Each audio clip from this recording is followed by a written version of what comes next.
What does it mean to become a sign of hope, while carrying a silence so deep that prayer seems unanswered?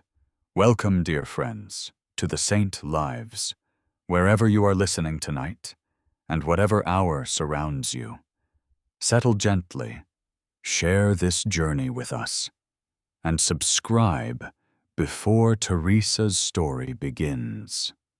This is the journey of Agnes Gongsa Bojaxiu, who became Mother Teresa, leaving a protected convent life to serve the dying, receiving honors and enduring a hidden darkness that transformed compassion into an offering at the foot of the cross. Before the world knew her as Mother Teresa, a little girl in the streets of Skopje was learning that love often begins with noticing what others pass by. Agnes Gongsa Bojaxiu was born on the 26th of August in the year 1910, in a city where languages, customs, and histories met beneath the changing skies of the Balkans. Skopje was then part of the Ottoman world that had only recently been reshaped by political borders, and within its busy streets lived families of different faiths and backgrounds. Agnes belonged to an Albanian Catholic household, small in number but wide in its sense of responsibility. Her father, Nicola, was involved in construction and local public affairs, a man remembered as energetic, sociable, and deeply attached to the dignity of his people. Her mother, Dranophile, was quieter in manner, but her influence would remain with Agnes long after childhood had disappeared behind her. In the Bojaxiu home, prayer was not an ornament placed upon life from time to time. It was woven into the day, into the meals, the parish festivals, the conversations, and the decisions made when someone nearby was in need. Agnes grew up with an older brother, Lazar, and an older sister, Aga. And the children learned early that their home was not closed to the suffering of others. Drana would sometimes invite poor people to eat at the family table. She did not always explain who they were or why they needed help. She simply welcomed them, and when the children asked questions, she taught them that every person should be received as though Christ himself had come to the door. This lesson was simple enough for a child to understand, yet deep enough to shape an entire life. Compassion, in that household, was not discussed as an idea. It was practiced in the ordinary movement of hands, in food prepared for another, in clothing shared, and in the refusal to look away. Agnes was baptized soon after her birth and raised within the life of the parish. She learned the prayers of the church, listened to stories from the lives of the saints, and became familiar with the quiet beauty of the liturgy. The Eucharist, even before she could speak about its mystery, formed the center of the spiritual world around her. At church, she encountered a presence that did not depend on success, comfort, or the changing moods of human life. The small girl was not yet thinking about religious vows or distant missions. She was simply being taught to remain near God, to listen, and to remember that the poor were never strangers to him. Then, while Agnes was still young, the stability of the family was wounded by the death of her father. The exact circumstances have been remembered in different ways, but the effect upon the household was unmistakable.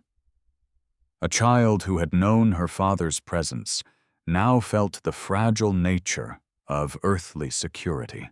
Drana became the steady center of the family, carrying grief without allowing it to harden into bitterness. She worked to provide for her children, guarded their education, and continued to keep the door open to people who needed help. Agnes watched her mother transform sorrow into fidelity. She saw that suffering could make a person smaller and more fearful, but it could also become a place where patience, courage, and trust were quietly strengthened. This did not mean that grief disappeared. It meant that grief was carried into prayer and into the duties of each day. The memory of her father would remain with Agnes as a reminder that life can change without warning, and that love must be expressed while there is still time to express it. In the parish, the young Agnes also began to hear about missionaries serving in distant lands. Letters and stories from priests and religious sisters reached the community, describing people who crossed oceans to teach, nurse, and preach among those who had little access to the church. Such accounts stirred something in her imagination. She began to sense that the world was larger than the streets she knew, and that the faith handed down to her might ask for more than personal devotion. Still, her early longing was not a dramatic escape from ordinary life. It grew gradually, like dawn entering a room before anyone notices the light. She continued to study, to help her mother, to attend church, and to live within the small circle of family and parish. Yet beneath these familiar routines, a question was forming. Why had God given some people comfort, while others lived with hunger, loneliness, or illness? What did it mean to belong to Christ, if one was unwilling to draw near to those who suffered? Agnes could not yet answer these questions, but she was learning not to silence them. In the saints, she saw men and women who had allowed grace to interrupt their plans. In Mary, she saw a quiet obedience that did not require public recognition. In the cross, she began to glimpse a love that remained faithful even when it was not rewarded. These images entered her heart slowly, becoming part of the inner landscape from which her future decisions would arise. By the time Agnes approached adolescence, her family had already given her the first grammar of mercy. Her mother had taught her that a guest in need should not be questioned before being welcomed. Her father's absence had taught her that earthly life is precious because it is passing. The parish had taught her that the Eucharist gathers the visible and invisible church into one communion. And the stories of missionaries had opened a horizon beyond the boundaries of home. Nothing extraordinary seemed to have happened yet. There had been no crowded streets filled with reporters, no awards, no white sari, and no homes for the dying. There was only a child growing quietly beneath the Balkan sky, learning to look at another person and see not an interruption, not a burden, and not a problem, but a neighbor entrusted to her care. And perhaps every great vocation begins in this hidden way, long before the world recognizes its name. The future, Mother Teresa had not yet left Skopje, but the road had already begun within her, where memory, prayer, and compassion were slowly becoming one. The road that had begun quietly within Agnes now led her toward a decision that would ask her to leave everything familiar. As she entered adolescence, the world of her family remained precious, yet her imagination began to travel beyond the borders of Skopje. Missionaries returning from distant lands spoke of villages where children had no teachers, families had never heard the gospel, and the sick were left alone because no one had the means or courage to care for them. Agnes listened with a seriousness that surprised those who knew her. Their stories became invitations, and she began to ask what it would mean to give her own life in service of people she might never meet. A vocation rarely arrives as a single command that removes every doubt. More often it grows through quiet recognitions. Agnes noticed that prayer gave her a desire that remained after emotion had passed. She was not dreaming of fame or adventure. She was drawn toward teaching, nursing, and accompanying people who lived without comfort. The thought of serving God did not make her imagine herself as important. It made her want to become useful. Her devotion to the Virgin Mary also deepened during these years. In Mary, she saw a young woman who had received a mysterious summons and answered without knowing the shape of the future. Mary did not demand attention, yet she remained near Christ through joy, uncertainty, and sorrow. She listened, carried what she did not understand, and stood beneath the cross when many others had fled. This quiet fidelity became part of Agnes's understanding of discipleship. Her mother, Drana, recognized that something serious was unfolding in her daughter. She did not force Agnes toward the convent, nor did she dismiss the longing as a passing thought. She watched, prayed, and allowed the decision to mature. Their home had taught Agnes that love was expressed through sacrifice, and now the family itself would become the first sacrifice her vocation required.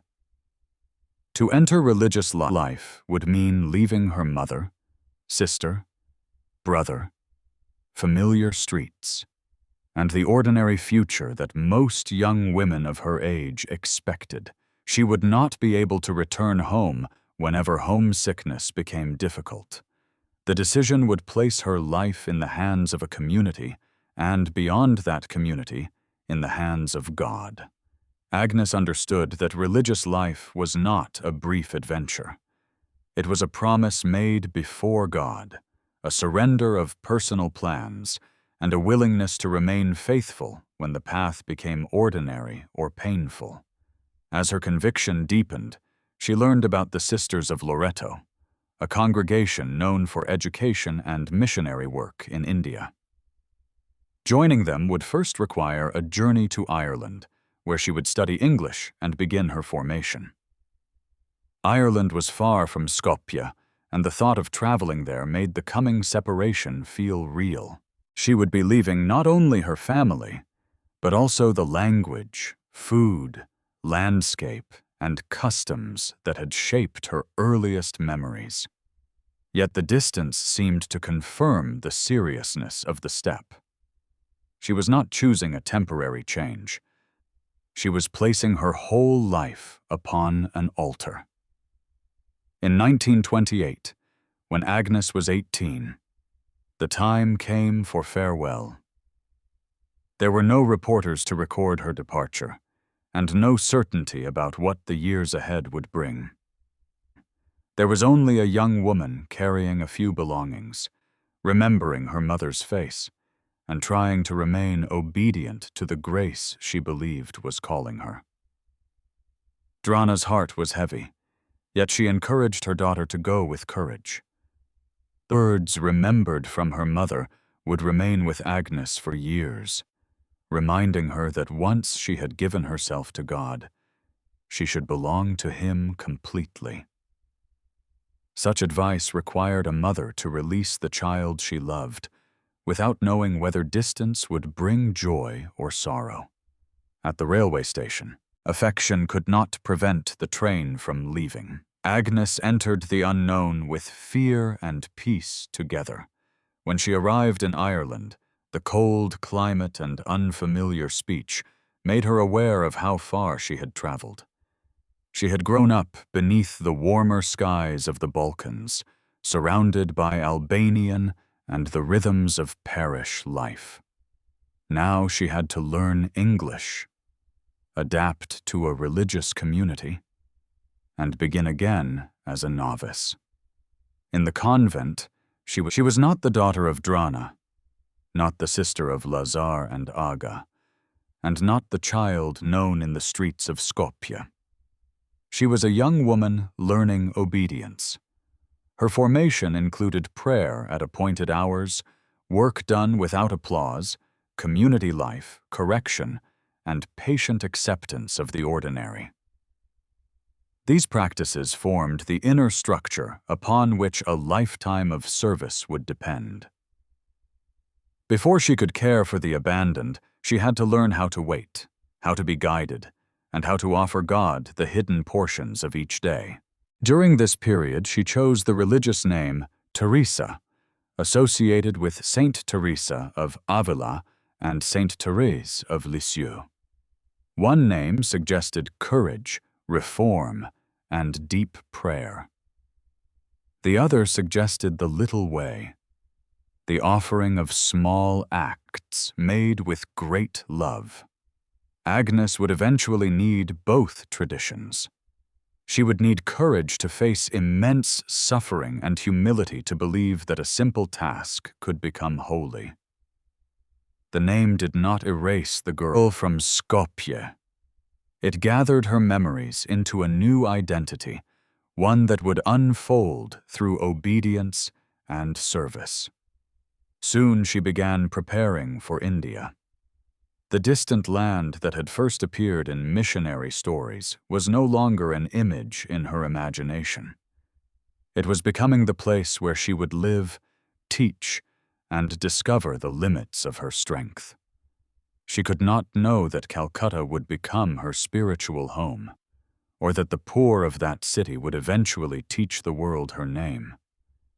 She could only trust that grace would meet her on the road. As Sister Teresa looked toward India, she carried the tenderness of her family, the prayers of her parish, the example of Mary, and the quiet question that had followed her since childhood. What does it mean to give oneself entirely to God when the future remains hidden? The answer would be written slowly in classrooms, convent corridors, crowded streets, and the faces of those waiting for someone to see them.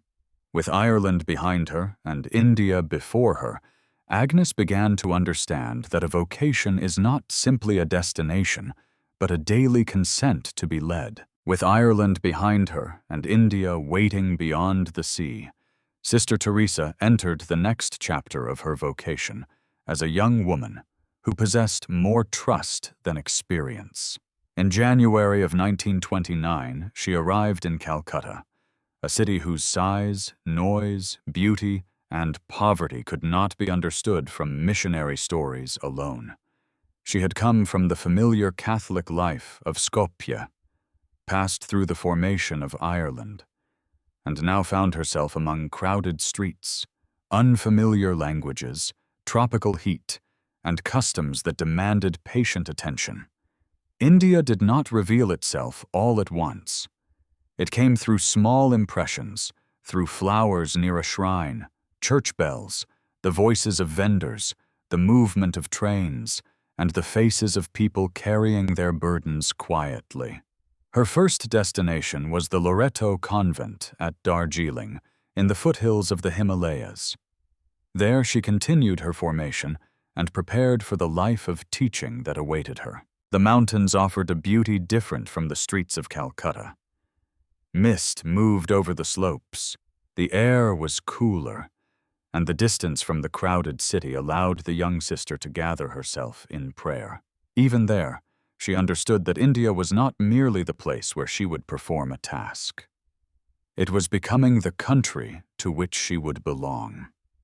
She studied the language and customs of the people among whom she lived, knowing that genuine love could not remain distant or ignorant. A missionary had to listen before speaking and accept that the people she hoped to teach would also become her teachers. In May of 1931, she made her first vows as a Sister of Loreto. The name Teresa, chosen during formation, now accompanied a public promise of poverty, chastity, and obedience. These vows gave shape to the desire that had brought her from Skopje. They also placed her within a community whose spiritual life had its own traditions, duties, and expectations. The young sister did not yet know that obedience would one day lead her beyond the convent school. For the present, She believed her path was to serve God faithfully within Loreto, teaching girls and helping them grow in knowledge and character. Her first assignment brought her to Calcutta, where she began teaching at St. Mary's School in Intali. She taught geography, history, and religion, but she understood education as more than the transfer of information. It was a way of awakening the dignity and responsibility already present within each child. A girl who learned to read, think, and trust her abilities might later become a teacher, a mother, or a servant of the wider community. Teresa wanted her students to understand that their lives possessed meaning before God. The school was ordered and protected. Its bells marked the hours, its classrooms offered routine, and its walls created a place where young women could learn. Teresa loved her students and found real happiness in teaching them. In time, she became headmistress, a position requiring organization, leadership, and care for both students and teachers. From the outside, her vocation appeared settled.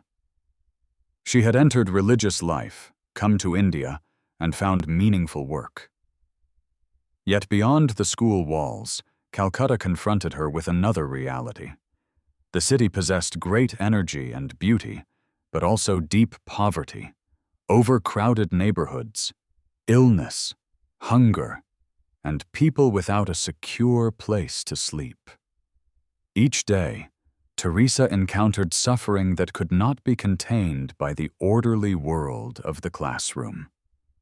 The contrast created a quiet tension within her. She could teach with love inside the school while knowing that others, only a short distance away, were struggling simply to survive. What did it mean to educate children for a better future when so many people could not survive the present? Teresa did not believe teaching was unimportant. She understood that education could be a lasting work of mercy. Still, the poverty of Calcutta began to enter her prayer. The faces she saw in passing remained with her during the Eucharist, in the chapel, and in the silence of the night. She began to sense that Christ was not only present behind the tabernacle, but also hidden in people ignored by the city. This was not yet a complete plan or a clear instruction. It was a pressure against the heart, a gentle insistence that would not allow her to become comfortable with distance. Teresa continued to teach, and her students continued to love her. They saw a woman who could smile easily, speak with warmth, and bring energy into a tired classroom. Beneath that visible joy, however, her interior life was becoming more attentive to suffering. She did not rush to announce a mission, nor did she imagine herself as the answer to Calcutta's problems. She simply began to ask God what fidelity required. The question unsettled the peace she had found. Religious life had taught her to obey, and obedience now meant remaining where she had been placed. If God wanted more, He would have to reveal it in a way that could be tested and confirmed. Teresa knew that private emotion alone could not justify abandoning the community that had received her. She needed patience, counsel, and the courage to let the desire mature without forcing its outcome. During these years, she also deepened her love for India. The country was no longer a distant mission field. Its people, languages, and sorrows were becoming part of her own story. She learned to recognize the dignity of women marked by poverty, the tenderness of parents protecting their children, and the quiet faith of people who prayed despite hardship. India gave her more than a place to work. It gave her a human landscape in which the gospel would become concrete. The classroom, chapel, street, and neighborhoods outside the convent were slowly converging within her. For now, Sister Teresa remained a teacher of girls, faithful to her vows and grateful for the life she had been given. Yet the city had begun to ask a question that would not be silenced. Could she remain behind the convent walls when Christ seemed to be waiting among the poorest beyond them? She did not yet know that the answer would come during a train journey many years later. She knew only that the love she had carried from Skopje was being enlarged by the people of Calcutta, and that the vocation she thought she understood was still unfolding.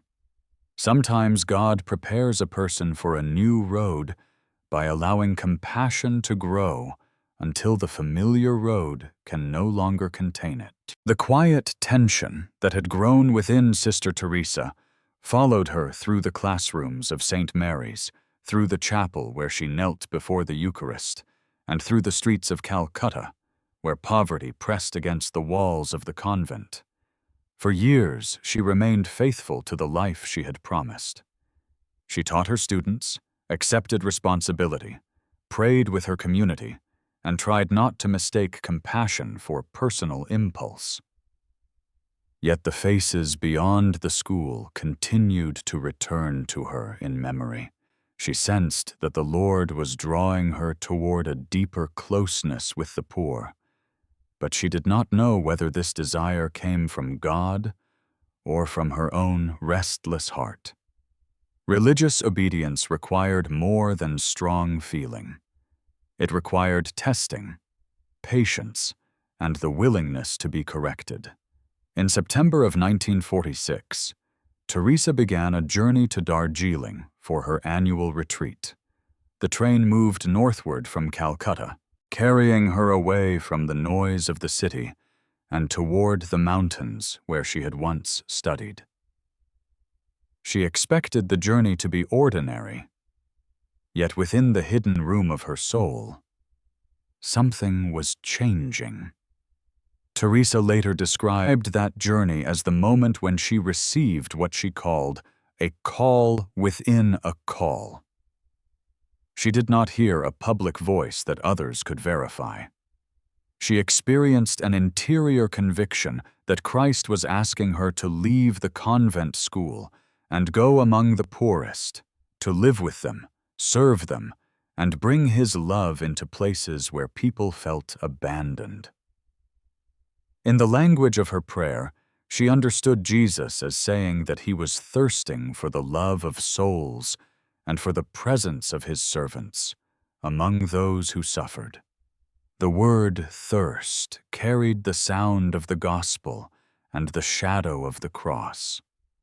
It suggested not only physical need, but the deep longing of Christ for a human response.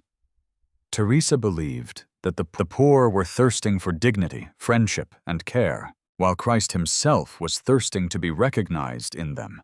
The insight was powerful, but it did not remove fear. To leave Loreto would mean leaving the security of the community, the respect she had earned as a teacher, and the structure that had protected her for almost 20 years. She knew how vast Calcutta was, how complicated poverty could be, and how little one person could accomplish without support. Teresa could have dismissed it as an emotion brought on by fatigue or intense prayer. Instead, she held it before God with seriousness, neither boasting about it nor acting upon it immediately. During the retreat, she prayed over the desire and tried to distinguish the voice of grace from imagination. Her love for the poor had grown for many years, but now it seemed connected to a direct demand from Christ. He wanted her to become His presence among those who had no one. How could a sister leave her convent? Where would she live? Who would permit such a change? Teresa had no answers. She had only an increasing certainty that obedience would eventually require her to ask for permission to follow the call. That certainty brought both consolation and suffering. It disturbed the peace of the life she loved. She had never wished to rebel against Loreto. She was grateful for the sisters who had formed her, for the students entrusted to her, and for the church that had carried her from Skopje to India. If she left, she wanted to leave without contempt or accusation. The call was not a rejection of her past. It was a demand to carry its fruits into a new field. Teresa began to understand that God sometimes uses one vocation to prepare a person for another. Her years as a Loreto sister had taught her prayer, discipline, education, community life, and obedience. Without those years, the new mission might have remained only a dream. The convent had not been a mistake or a delay. It had been the soil in which the next seed was growing. This realization helped her accept that the movement ahead would not be an escape, but a continuation of surrender. She would need to ask her superiors, wait for their judgment, and accept whatever answer came. The church would have to test the call, because private certainty could be sincere and still be mistaken. In this, her humility became part of the mission before the mission had begun. The months after the train journey were filled with letters, conversations, prayer, and waiting. Teresa explained the suffering she witnessed and the conviction that Christ wanted her to serve him among the poorest. The request was unusual, and no responsible authority could approve it hastily. Teresa accepted the delay, though it cost her deeply. She continued teaching while carrying the knowledge that her heart had been summoned elsewhere. Every familiar lesson now possessed a strange tenderness. She looked at her students and wondered whether she would see them again. She walked through the convent corridors, knowing that she might one day leave them.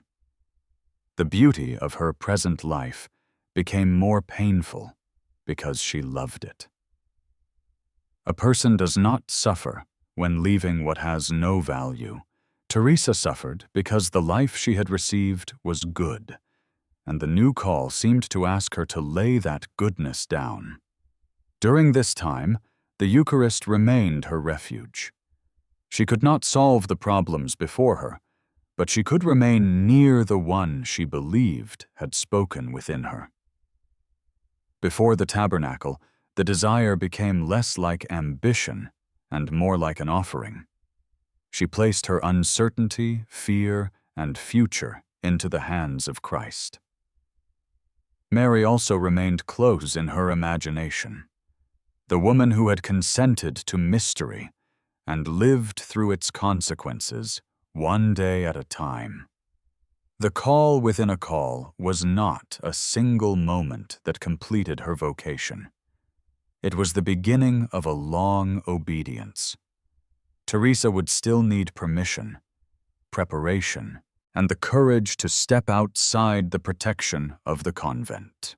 She would need to discover whether the poor would receive her and whether she could endure the loneliness ahead. The train had carried her toward the mountains, but spiritually, it had carried her toward a boundary. Behind it stood the life she knew. Before it stood a road without a map. Teresa could not see where the road would end, but she believed Christ was asking her to begin. Sometimes the first act of a great mission is not movement, but the patient courage to remain still until obedience opens the door. The door Teresa had been waiting before did not open suddenly. It opened through letters, conversations, and the careful discernment of those entrusted with her religious life. After the train journey of 1946, she continued teaching at St. Mary's, while carrying the conviction that Christ was asking her to live among the poorest.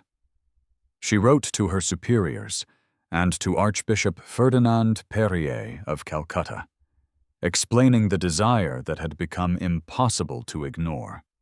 Her request was not treated as a private matter because leaving Loreto would affect her vows, her community, and the authority of the Church. She was willing to wait, even when waiting became painful. The delay tested whether her desire would endure beyond the first intensity of the experience. During those months, Teresa performed the same duties as before. She taught lessons, attended prayers, ate with the sisters, and walked through the familiar corridors of the convent. Nothing outwardly announced that her life was changing. Yet inwardly, she was learning that obedience could involve both movement and restraint. Eventually, after long consideration, permission was granted for Teresa to leave Loreto and live outside the convent while remaining a religious sister. In August of 1948, she left the Loreto convent. The departure was not a rejection of the sisters who had formed her. She carried gratitude for her years among them and affection for the students she had taught. Still, gratitude did not make farewell painless. She had lived within the convent for nearly 2 decades. Its prayers, schedules, friendships, and walls had become the pattern of her life. Now she stepped beyond them wearing a simple white sari with a blue border, choosing clothing familiar to the women of Bengal and suited to the people she hoped to serve. The habit that had identified her as a Loreto sister was gone.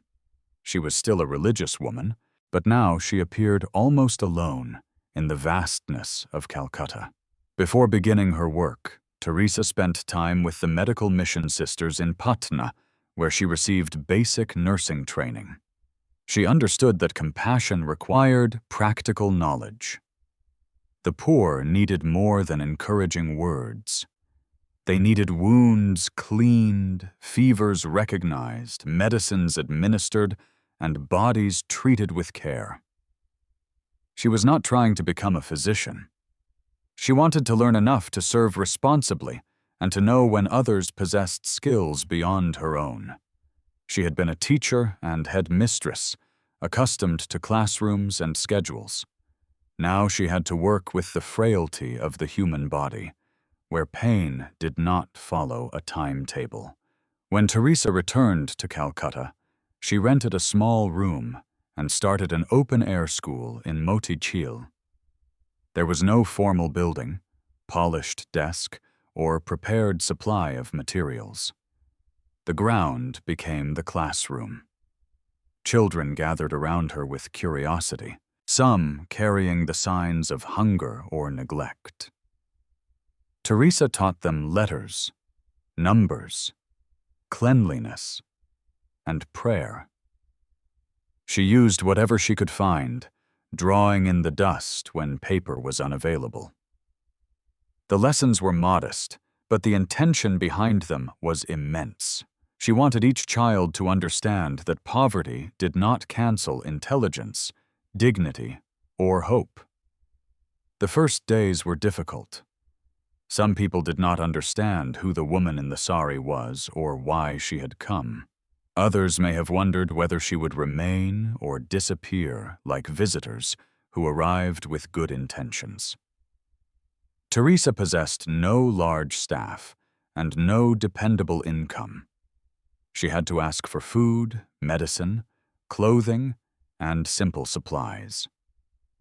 She walked through streets where people knew little of her plans, and she sometimes returned to her room tired, uncertain, and alone. The great mission that later seemed inevitable began with a woman who did not know whether anyone would join her. Her reliance upon Providence was not a refusal to plan. She worked, asked, arranged, and learned, but she also accepted that she could not control the outcome. Each day, she needed enough strength for the next task. Each evening, she pieced unfinished work into prayer, Teresa's loneliness was sharpened by the fact that she had left a genuine community. In Loreto, other sisters had always been nearby. In the streets, she was responsible for her own safety and decisions. The familiar sound of communal prayer had been replaced by traffic, bargaining, children, and distant cries.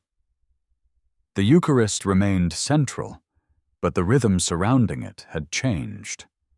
She had to protect time for prayer amid uncertainty, knowing that without that hidden center, her work could become driven by urgency alone. She did not want to become merely an efficient organizer of relief. She wanted to remain close to Christ, whom she believed was waiting in each person she served. In the open-air school, Teresa discovered that service would require patience with beginnings. She could not transform Moticil in a single day. She could teach one child, clean one wound, encourage one mother, and return tomorrow. The work often appeared too small when measured against the size of suffering.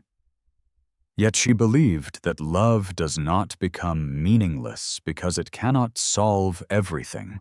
A hungry person still deserves one meal, and a child still deserves to learn. One act of care cannot redeem history, but it can restore a person's sense of being seen. As the weeks passed, people began to recognize her constancy. She was not visiting the neighborhood for a brief moment of inspiration. She returned again and again, carrying lessons, medicines, and the quiet authority of someone who had chosen to stay. Her presence did not remove hardship, but it introduced a new possibility. The poor could be accompanied. Their children could be taught. Their sick could be touched without disgust. Their final days could be met with dignity. These ideas were still taking form, and Teresa herself was still learning what they demanded. She had entered a wider school, where the teachers were the poor, and the lessons were written in hunger, illness, patience, and trust. At the end of each day, little remained that the world would call impressive. A few children had gathered. A few needs had been answered. A few people had heard that they were not forgotten. Yet beneath those modest signs, a new kind of religious life was being born. Teresa had crossed the threshold she feared, and now she stood in the open streets with nothing but a sari, a rosary, a patient heart, and the belief that Christ had gone before her. The road remained uncertain, but the first step had become a place of grace. The first step into the streets had been lonely, but Teresa's mission was never meant to remain the work of one person. In the months after she began teaching in Moticil, people slowly learned that the woman in the white sari had come not to pass through their neighborhood, but to remain with them. Some offered small gifts of food or medicine. Others brought children who needed lessons. A few young women from the Catholic community began to visit her, drawn by the simplicity of her life and the directness of her service. They saw that Teresa did not speak about the poor from a safe distance. She sat beside them, listened to their stories, touched their wounds, and treated their children as persons of worth. The mission grew through these encounters, and Teresa began to understand that a new religious family might be forming around the call she had received. She wanted companions willing to live simply and find Christ in those whom society had forgotten. The beginning was fragile. There was no large house, established income, or detailed plan for the future. Teresa taught the young women how to pray, care for the sick, wash clothing, and remain patient when a need could not be solved quickly. She also taught them that the poor should never be treated as objects of pity. They were brothers and sisters whose dignity came from God before it came from any human gift. A person might be dirty, confused, angry, or near death, yet still deserve tenderness and respect. Teresa believed that the quality of care mattered as much as the quantity. In the face of suffering, a clean bed and a kind voice could become a sign that the person had not been abandoned. By 1950, the community had received formal approval from the Church as the missionaries of charity. The recognition gave the sisters a stable identity and a spiritual foundation. Their purpose was to quench the thirst of Jesus on the cross by serving the poorest of the poor. They would live with simplicity, gather around the Eucharist, and go wherever human need was most severe. The new congregation was not built upon Teresa's personality alone. It was placed within the life of the Church, under authority, prayer, and religious vows. Teresa understood that a mission inspired by grace still needed structure. Without community and accountability, compassion could become chaotic or exhausting. The sisters needed to give themselves generously without imagining that they were saviors. Christ alone was the Savior. They were servants, and the poor were not their possessions. Their work soon brought them into contact with people dying in the streets. Calcutta contained hospitals and charitable institutions, but many abandoned men and women had nowhere to go. Some were left near temples, railway stations, or busy roads, too sick to care for themselves and too poor to secure treatment. Teresa could not pass them without remembering the Christ who had asked her to serve him in the most neglected. In 1952, the city authorities allowed her to use a building near the Kaligut temple. It became known as Nirmal Hriday, the home for the pure heart.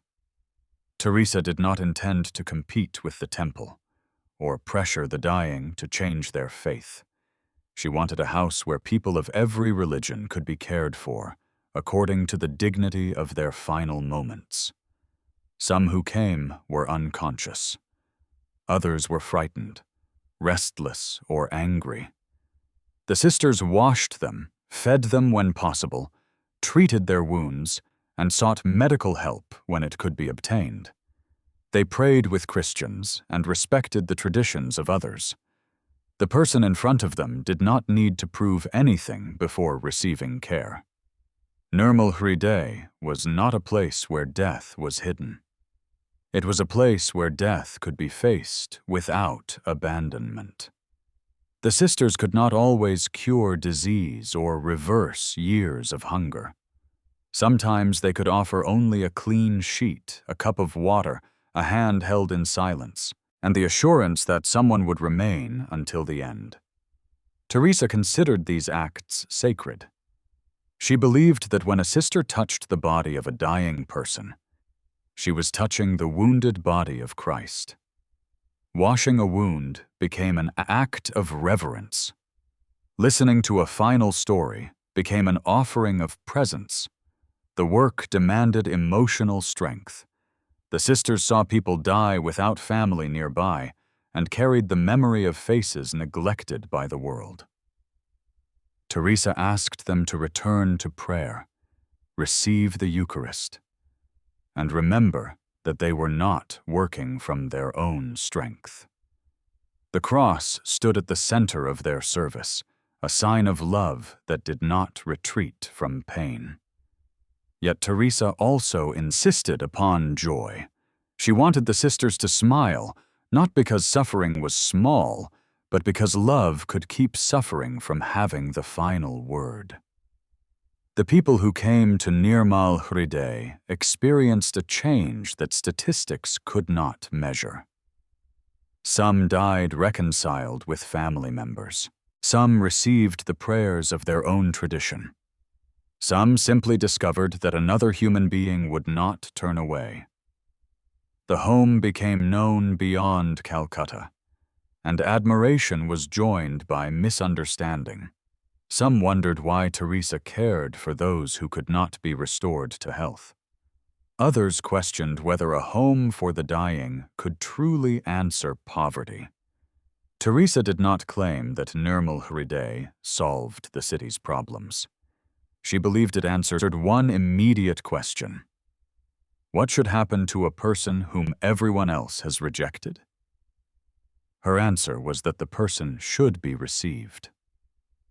In the evenings, after the work had quieted, Teresa returned to prayer.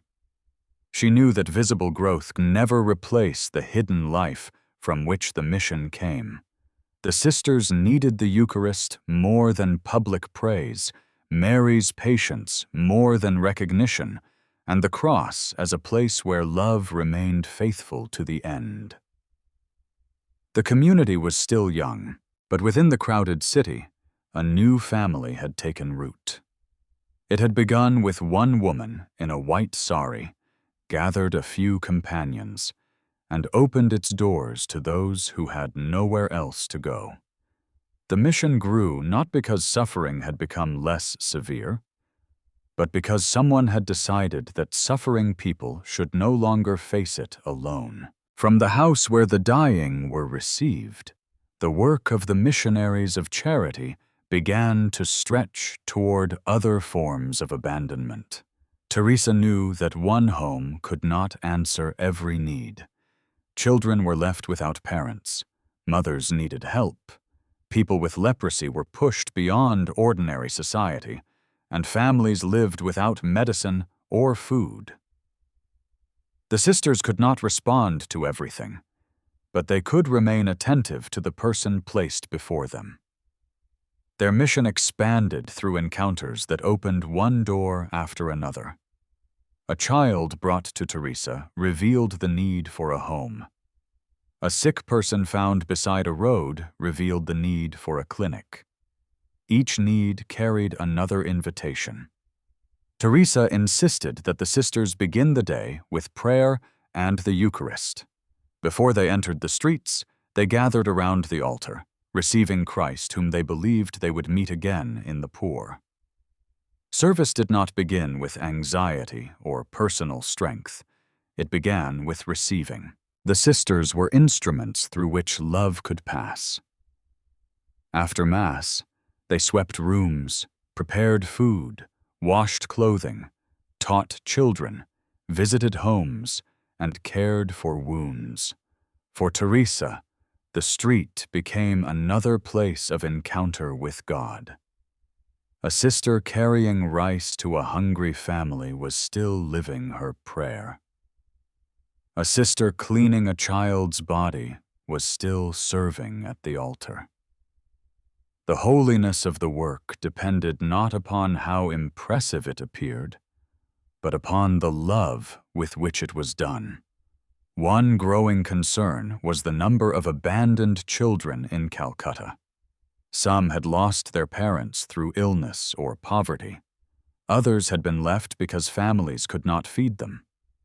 Teresa and the sisters received infants and young children into homes where they could be fed, protected, and loved. Many arrived carrying fear in their bodies, even before they possessed words for it. Some cried without being easily comforted.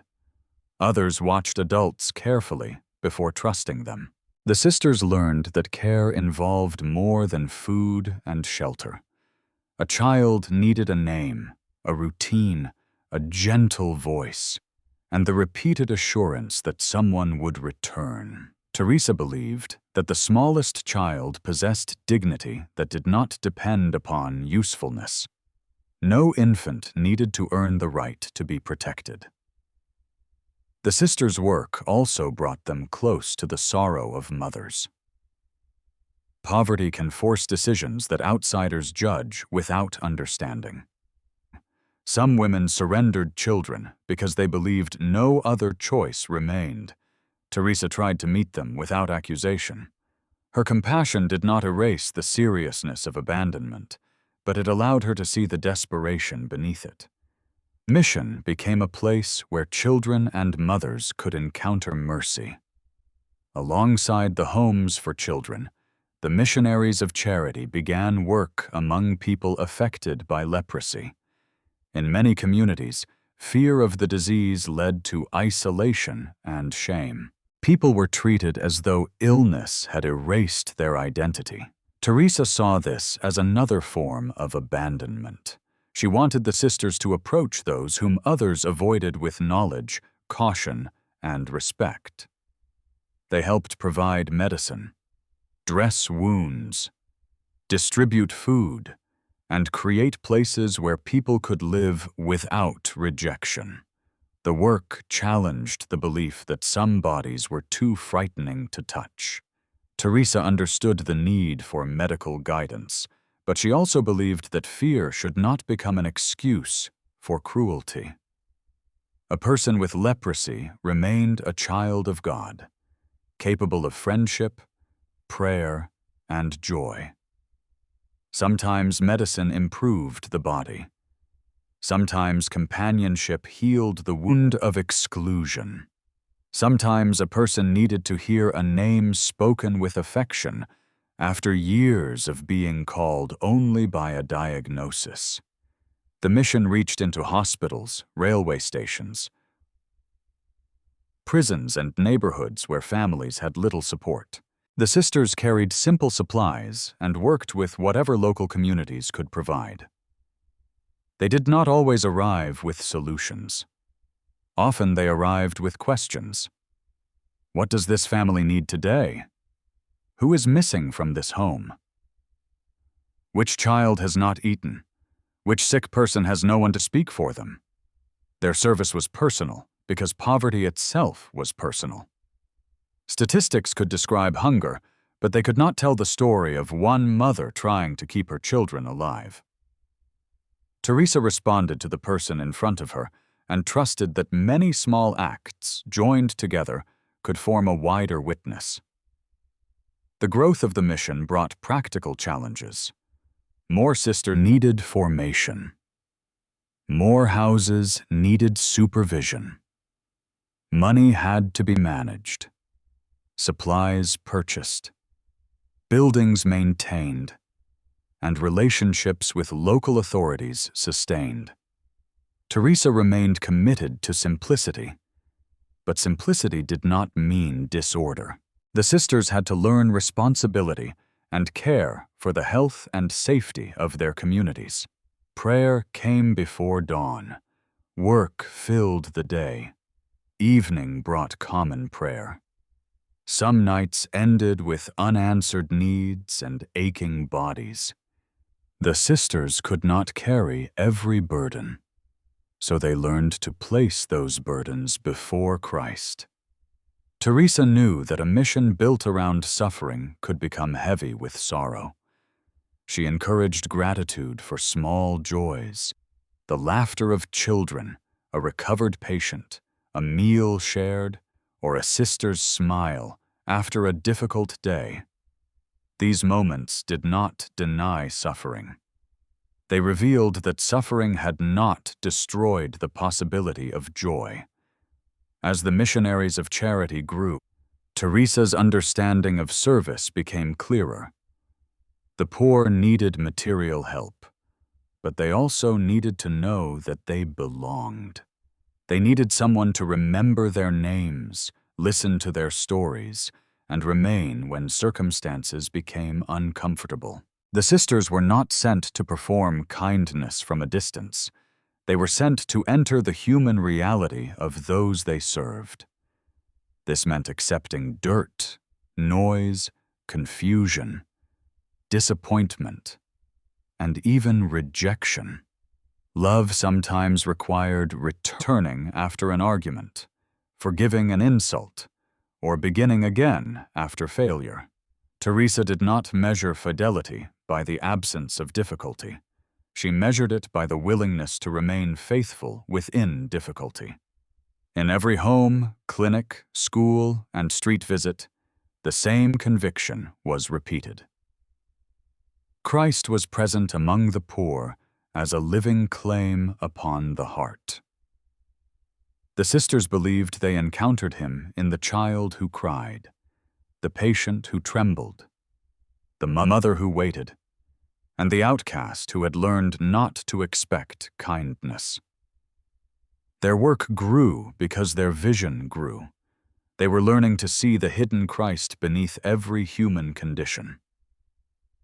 As evening settled over Calcutta, they returned once more to prayer, carrying the faces of the day into the presence of the Eucharist, where every small act of mercy could be placed within the larger love of God. The mission was growing in visible ways, but the deepest struggle of Teresa's life remained hidden from those who saw only her smile.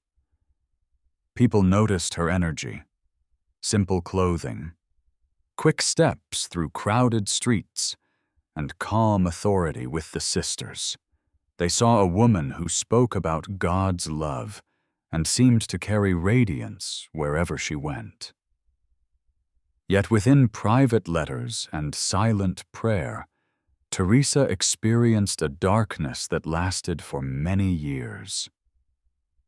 After the consolations associated with her early vocation faded, prayer sometimes became empty and distant. She continued to kneel, receive the Eucharist, and speak of Jesus, but she no longer felt the closeness that had once seemed clear. The contrast was painful.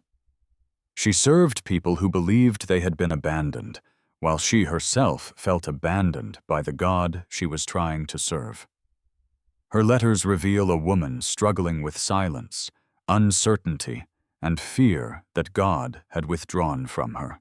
Teresa did not describe herself as having lost faith entirely. Rather, she feared that faith had become a lonely act of will, without the warmth of spiritual consolation. It was like recalling sunlight while living in a room without windows. Her work continued, but the interior light she expected did not return. This experience can be difficult to understand because Teresa's public language was filled with confidence. She encouraged the sisters to love Jesus, serve the poor, and smile through hardship. Yet she was not simply pretending to believe. She was choosing to remain faithful while admitting that she did not feel what she proclaimed. Her service became prayer performed through the body when the heart could not produce comforting words. She rose early, attended Mass, received communion, entered the streets, washed wounds, taught children, and returned to the chapel. The routine did not cure the darkness, but it gave the darkness a boundary. Her life declared that love could continue even when emotion had gone silent. Teresa's understanding of the poor was shaped by this interior experience. She had always seen physical suffering, but now she recognized another poverty, the poverty of feeling forgotten by God and by the world. When she spoke of people who had no one, she may also have heard an echo of her own prayer. She knew what it meant to continue calling out when no answer seemed to come. This did not make her suffering identical to the suffering of the poor, but it gave her a deeper tenderness toward those who felt unseen. She could sit beside a dying person without filling every silence. She could remain with someone who was afraid because she had learned that presence does not always require explanations. The darkness also purified her understanding of service. If prayer had always rewarded her with peace, she might have wondered whether she loved God or merely loved the feeling of loving Him. Now the reward was largely absent. She served without emotional certainty, without reassurance that her work was succeeding, and without the inner sweetness that could make sacrifice easier. Her fidelity became more naked. She served because she had given her word, because the poor needed care, and because she believed Christ had asked her to remain. The cross became more than an image in a chapel. It became the shape of her interior life. On Calvary, Christ cried out in thirst and apparent abandonment. Teresa understood that her own silence could be united with his. She returned to the words, "I thirst," hearing in them both the cry of Christ and the cry of the poor. If Christ was hidden from her, perhaps she could still offer him love through service to those who were also hidden. Her devotion to Mary supported this offering. Mary had lived through the mystery of God's closeness and apparent absence. At Nazareth, she received a promise. Beneath the cross, she remained when that promise seemed to end in defeat. Teresa trusted Mary as a companion who understood how to stand faithfully within mystery. When words failed, the rosary gave her a simple rhythm. The prayers did not always produce peace, but they kept her connected to the Church and to generations of believers who had prayed through darkness. The Eucharist was even more central. Teresa could not depend upon an inward feeling of Christ's presence, so she depended upon the sacramental promise of his presence. The consecrated host did not change according to her mood. Whether she felt joy, emptiness, or nothing at all, she believed Christ was there. This belief gave her a foundation beneath the shifting ground of emotion. She could enter the chapel without demanding that God make himself felt. She could receive communion as an act of trust and leave the chapel carrying a certainty that did not always resemble comfort. Teresa's darkness was real, but she did not seek it for its own sake. She sought love, and when love felt absent, she continued to act in its direction. She also sought counsel from trusted priests, knowing that spiritual suffering should not be carried without human support. Her smile was not proof that she felt no pain. It was sometimes a decision to give another person the kindness she herself longed to receive. Her words about joy were not denial. They were resistance against the belief that suffering must have the final word. As the missionaries of charity expanded, Teresa carried this secret cross into every new house and public appearance. Few people knew how much effort it could require for her to pray, speak, and continue. She remained available because she believed the poor should not be burdened by her interior struggle. Yet she allowed trusted people to know enough to support her. Her hidden suffering did not make the mission less authentic. It made the mission more costly. Every act of compassion became an offering made without immediate consolation. Every return to the poor became a quiet answer to the silence she encountered in the chapel. The world might have preferred a saint who was always certain, joyful, and aware of God's nearness. Teresa's life was more mysterious. She showed that a person can feel abandoned and still refuse to abandon others. She could not force the darkness to lift, but she could choose what to do within it. She could receive the Eucharist, hold the rosary, stand beneath the cross, and continue walking toward those who needed love.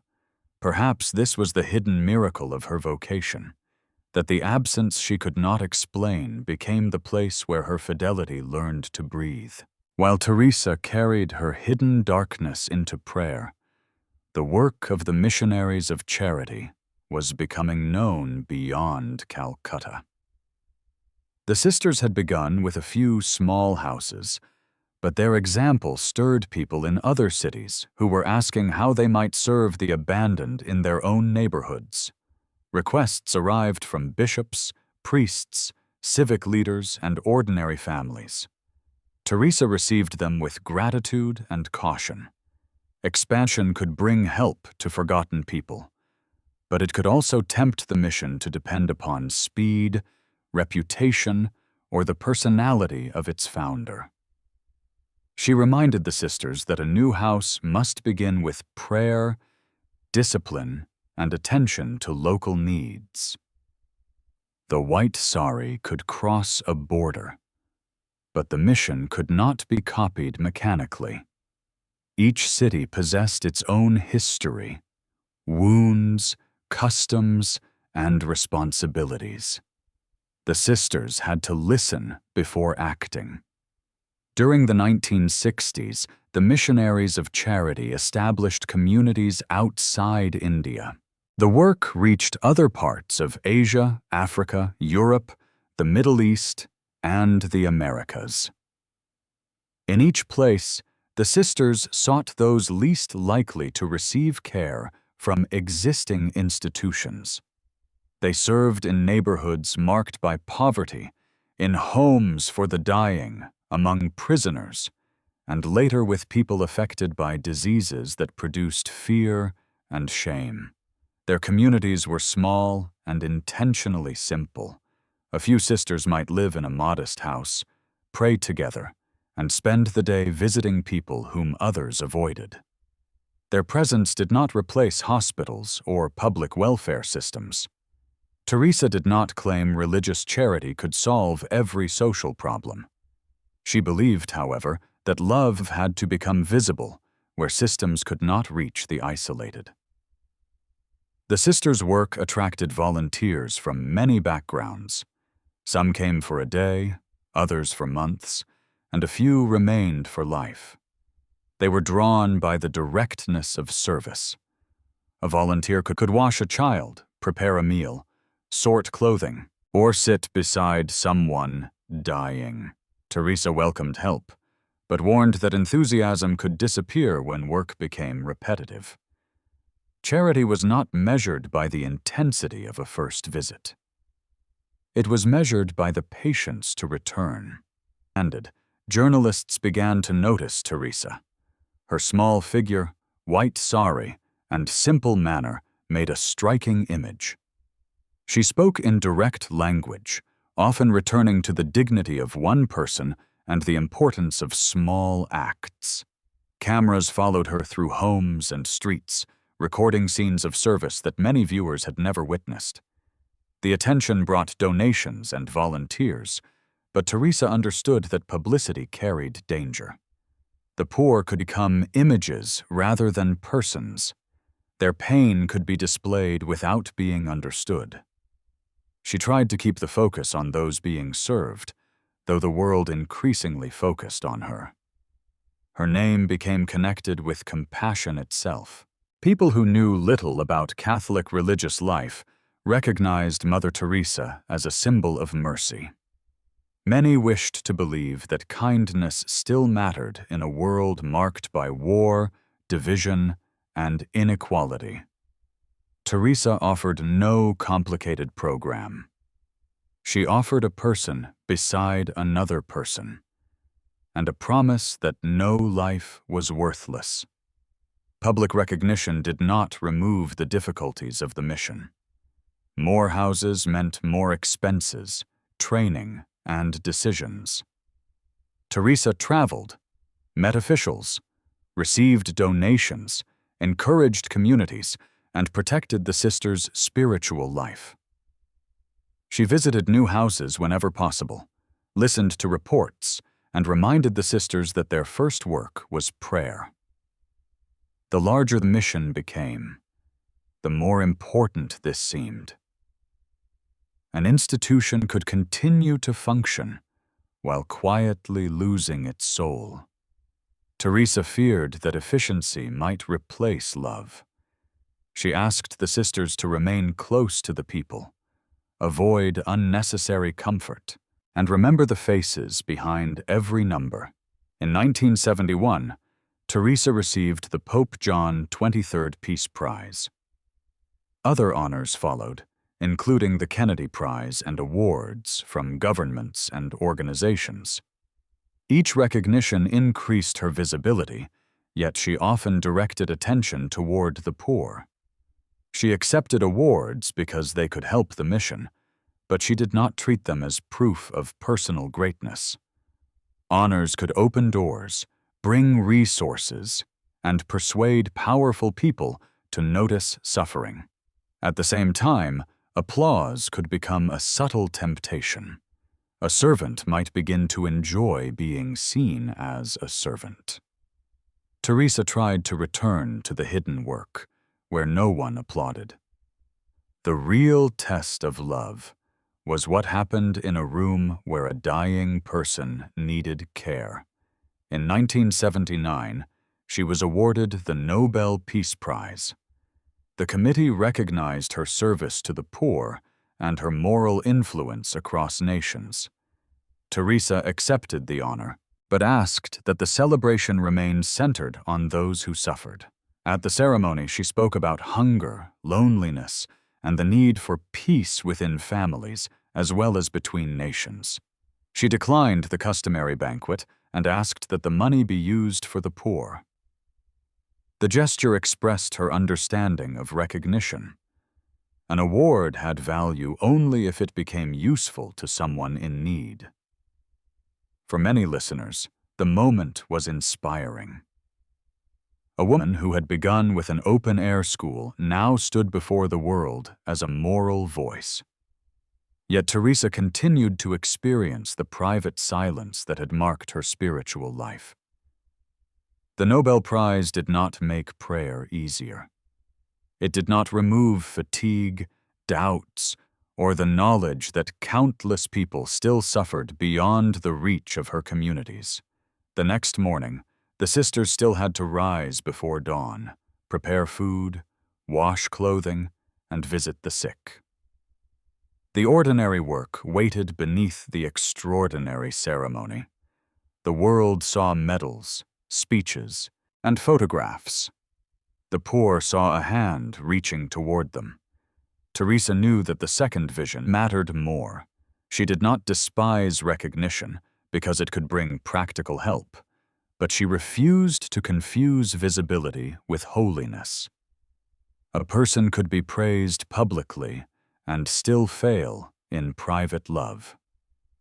A person could remain unknown and yet be faithful before God. As the 1970s ended, the missionaries of charity had become an international family. Their houses crossed languages and cultures, but their rhythm remained familiar. Prayer, Eucharist, simple living, and service to those most neglected. Teresa's name had become larger than she wished, yet she insisted that the mission belonged to Christ. The Nobel Prize could not define her vocation. It could only become another instrument placed in Providence's hands. When the cameras faded and ceremonies ended, Teresa returned to the same question that had guided her from the beginning. Was there still someone nearby who felt forgotten? And would she be willing to remain beside that person? Recognition brought Teresa into places where admiration was not the only response. As the missionaries of charity became more visible, journalists, medical professionals, scholars, former volunteers, and public critics began asking difficult questions about the movement's methods and priorities. Some admired the sisters' courage, but wondered whether the homes for the dying provided enough medical treatment. Others questioned the management of donations, the acceptance of money from powerful people, or Teresa's relationships with political figures whose records were controversial. These questions also reflected a changing world, increasingly concerned with professional standards, accountability, public health, and the rights of vulnerable people. Teresa's work had begun when many abandoned people received almost nothing. As the mission grew, however, the expectations placed upon a large organization became more demanding. What seemed heroic in a small neighborhood could appear inadequate when repeated across an international network. Teresa often spoke in the language of personal charity. Her critics asked for broader systems of justice, better medical procedures, and greater transparency. Between these perspectives lay a genuine tension. A suffering person needs immediate compassion, but also deserves competent care and protection.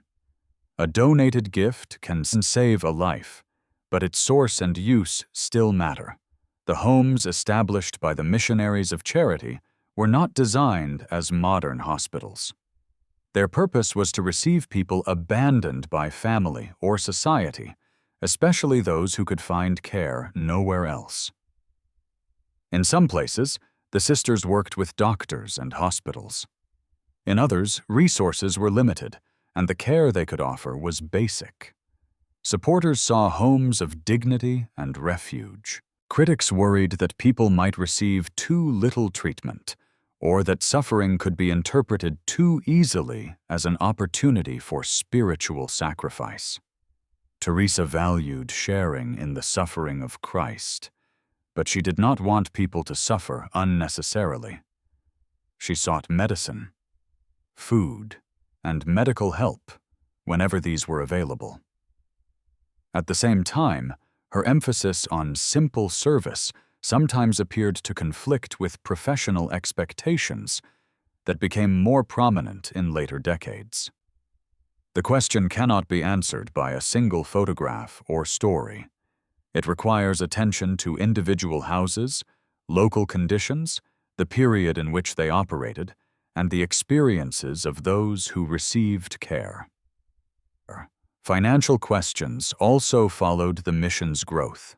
Teresa's reputation brought donations from individuals, governments, organizations, and wealthy benefactors.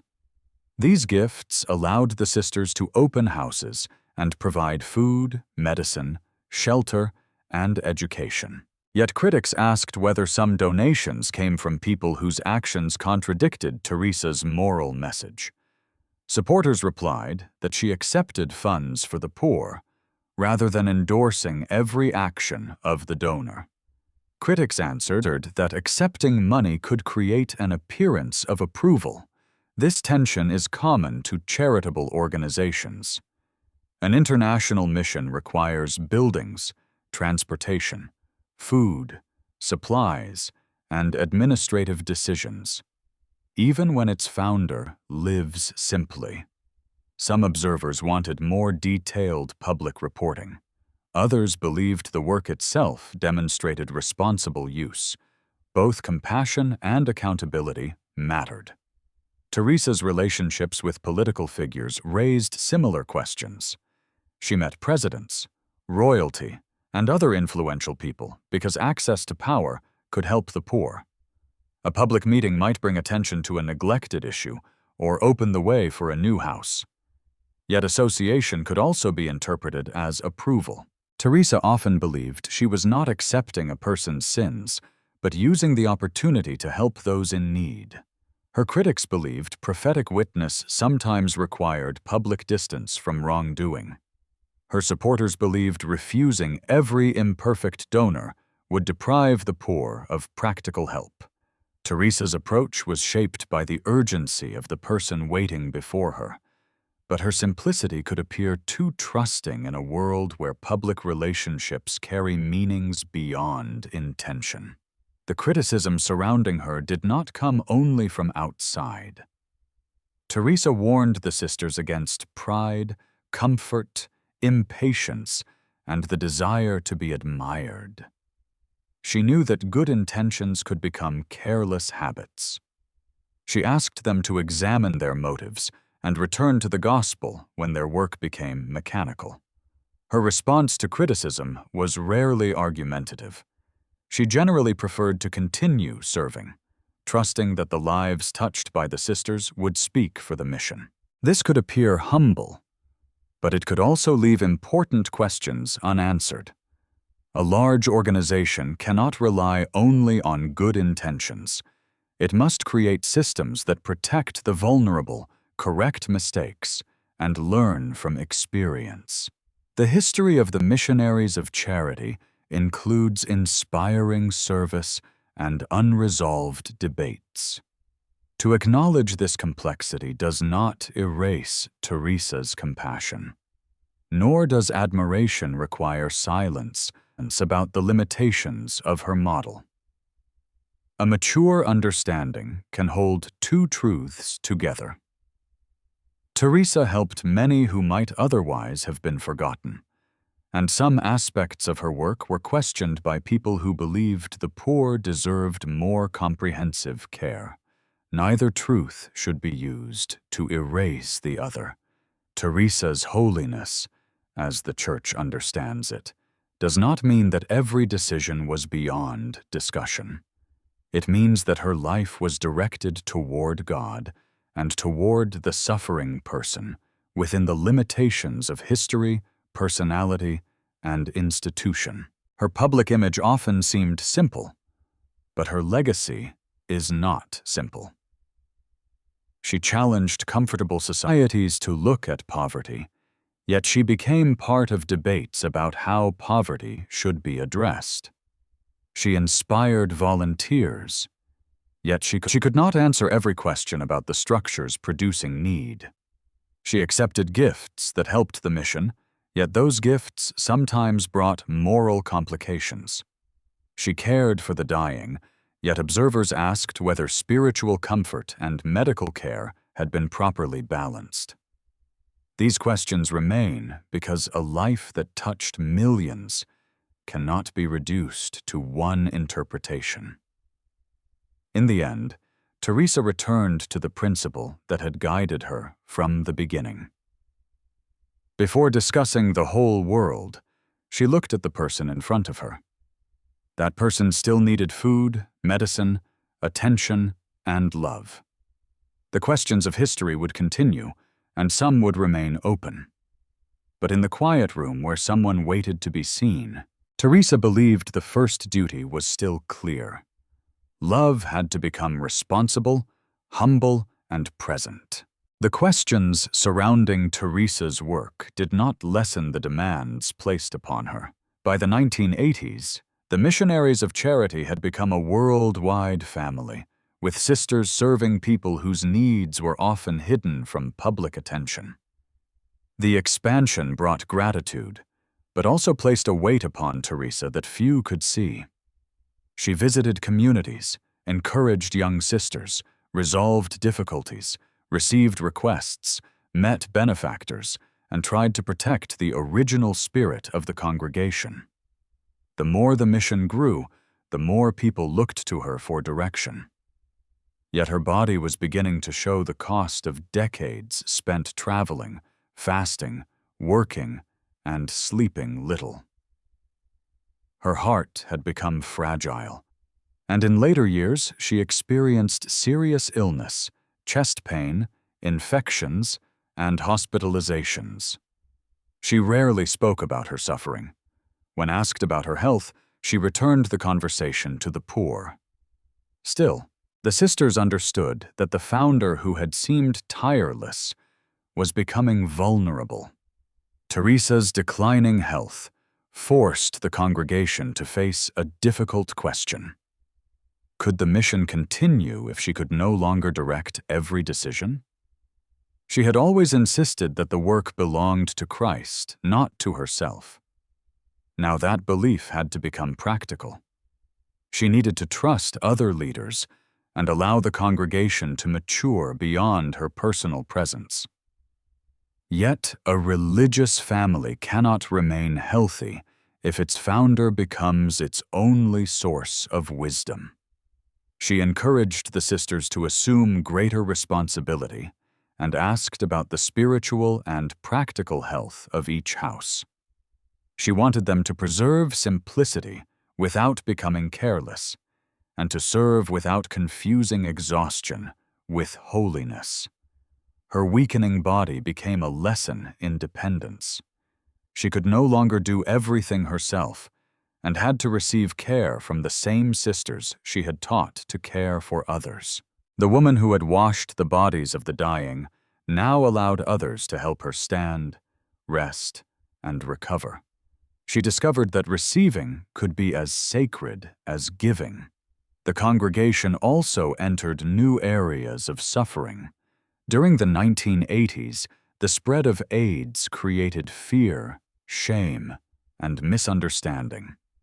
People affected by the disease were sometimes rejected by families, hospitals, and neighbors. Some treated illness as proof that a person was unworthy of compassion. Teresa refused this response. She asked the sisters to be present to those who were sick, whatever their history. In places where the disease left people isolated, the missionaries of charity opened houses and offered care. They could not cure AIDS, but they could challenge the loneliness surrounding it. The sisters provided food, hygiene, companionship, and whatever medical cooperation was available. They tried to protect the dignity of people who had been reduced to a diagnosis. Teresa believed that the face of Christ could be hidden behind fear, illness, and social rejection. The person whose life was difficult to understand still deserved humane care. This did not erase moral questions or medical realities. It refused to let judgment become an excuse for abandonment. In rooms where people with AIDS waited, the sisters learned again that presence could be a form of healing. A meal served without disgust could restore belonging. A person expecting to die alone might discover that someone would remain.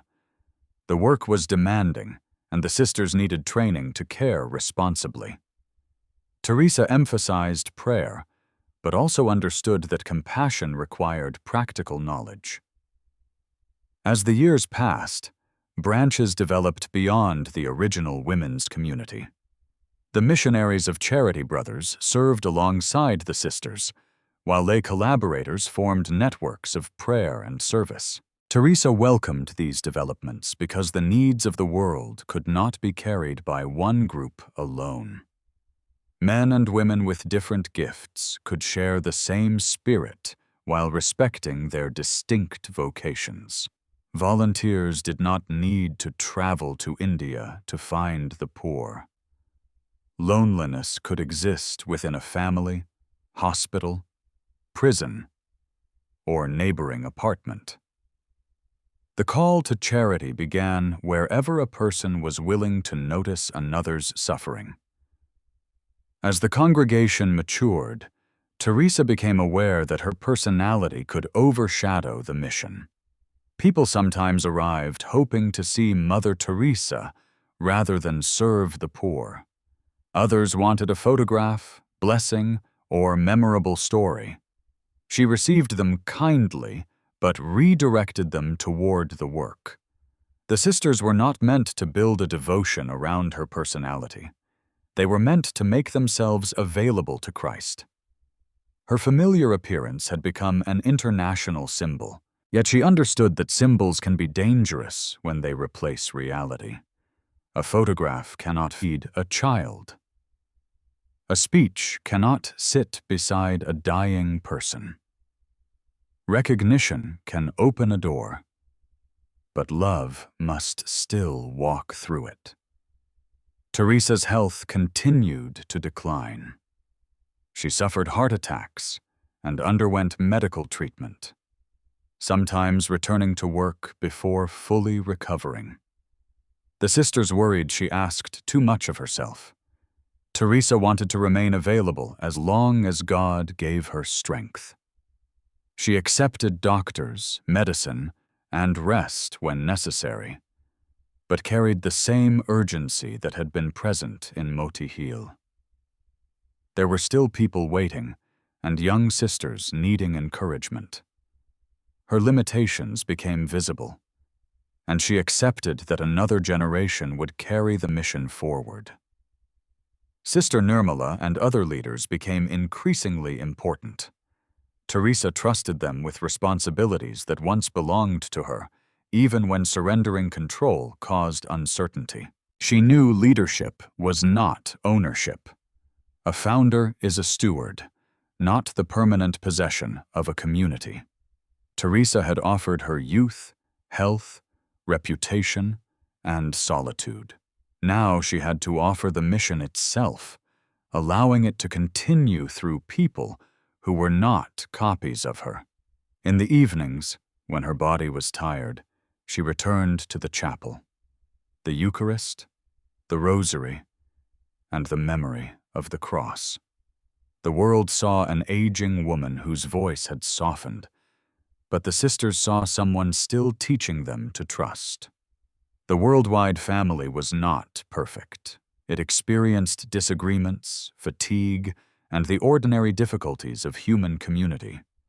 But it continued because its members learned that love is sustained by prayer, discipline, forgiveness, and the willingness to begin again. Teresa's later years revealed the truth that every mission must pass from one set of hands to another. The woman who once stepped alone into Calcutta was now surrounded by sisters, brothers, volunteers, and people who had learned where to look. Her body was failing, but the work had become larger than her strength.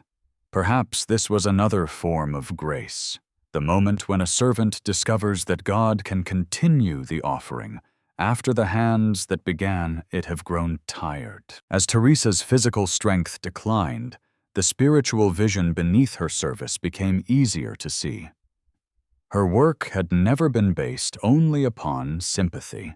Sympathy can be sincere, but it may fade when suffering becomes repetitive, unpleasant, or impossible to solve. Teresa needed a deeper foundation. She found it in the conviction that Christ was present beneath the appearance of bread in the Eucharist and beneath the wounded appearance of the poor. The chapel and the street belonged to one movement of love. She received Christ at the altar, then went out to meet him again in the person who was hungry, sick, lonely, or dying. Without the Eucharist, she believed the work could become merely human effort. Without the poor, devotion could become separated from love's demands. Prayer prevented service from becoming pride, while service prevented prayer from becoming escape. At the center of this vision stood the words, "I thirst." Teresa understood them as the cry of Jesus from the cross and as a personal invitation addressed to every sister. The words were placed in the chapels of the missionaries of charity, so the community would remember why it existed. Christ's thirst was not only physical. It expressed his longing for human love and his identification with those who suffered.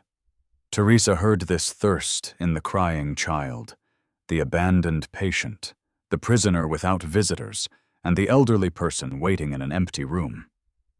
To answer the poor was to answer Christ.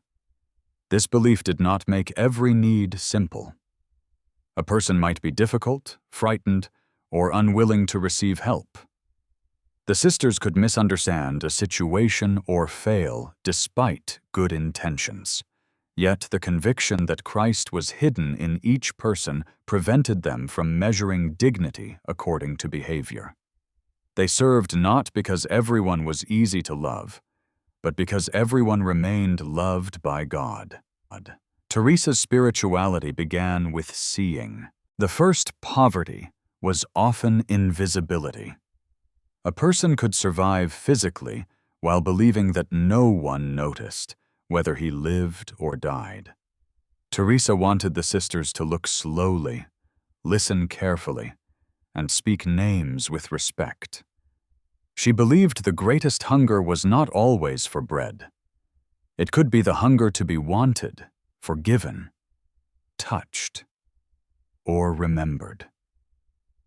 Material care remained necessary, but it was incomplete without human presence. A meal given without kindness might feed the body while leaving loneliness untouched. This was why Teresa spoke of small things done with great love. Injustice still required attention, and skill remained necessary, but love became real through particular actions. Most people would never found a congregation or receive a prize, yet anyone could notice a lonely neighbor, forgive an injury, or remain with someone afraid. The little way associated with Saint Thérèse of Lisieux taught her that holiness could grow through ordinary duties offered faithfully to God. The Virgin Mary provided another essential part of this spirituality. Teresa saw Mary as the first person to receive Jesus and carry him toward others. At the Visitation, Mary brought Christ to Elizabeth without drawing attention to herself. At Cana, she noticed a need before others did. At Calvary, she remained near Jesus when she could not remove his suffering. These scenes gave Teresa a pattern for service. The sisters were to receive Christ in prayer, carry him into the world, notice needs quietly, and remain beside suffering even when they could not cure it. Mary's presence beneath the cross was especially important. She could not prevent the crucifixion, yet her inability to solve the suffering did not make her presence useless. She stayed.